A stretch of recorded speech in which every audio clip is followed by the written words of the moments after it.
So a question recently put to me was, how does Mondo Zen, considering it's a Buddhist tradition, help someone who has a deep belief in God and perhaps even some experiences, what they would say of divine experiences or insights, actual experientially?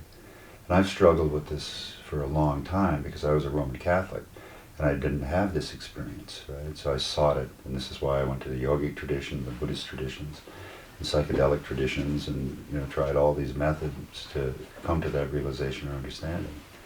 And what I discovered is through the Mondo process, what happens is we deconstruct your view. We through a dialectic dialogue, a Socratic dialogue, what we do is we take a look at your view and we deconstruct the view. And in the deconstructing view, we take away your beliefs and cut through your ideas and conceptualizations and actually allow you to come into an experience of deep, clear consciousness. And from that depth of experience, if when that depth is great enough, what actually happens is you'll see the manifest reality before your very eyes.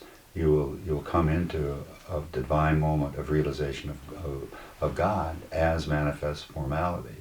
And when that happens, the compassionate devotion to all circumstances is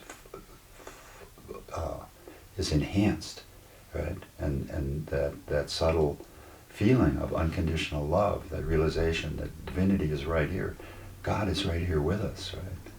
And then a deeper realization for me, actually somewhat recently, the past decade, has been a relationship that I have with the consciousness within me. My ego is finally starting to really get it.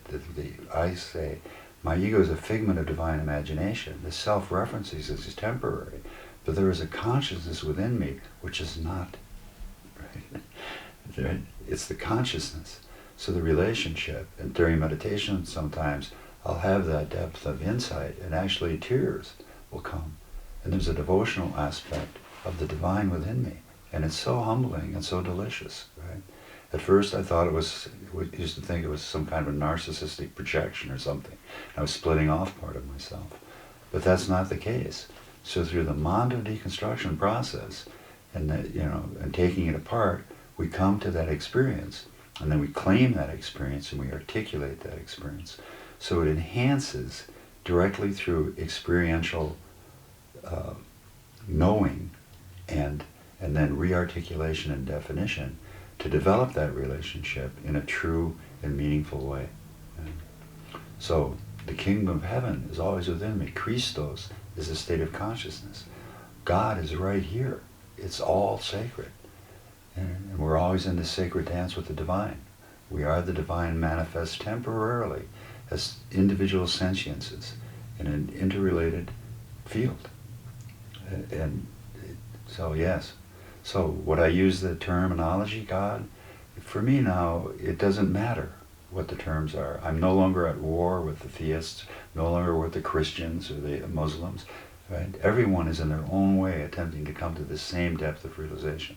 And Mondo just happens to be an extremely effective and efficient vehicle to deconstruct your view, to allow you to have have the actual experience of the divinity within you, or the God within you, and the God without you, and then reconstruct a view that allows you to access this state at will.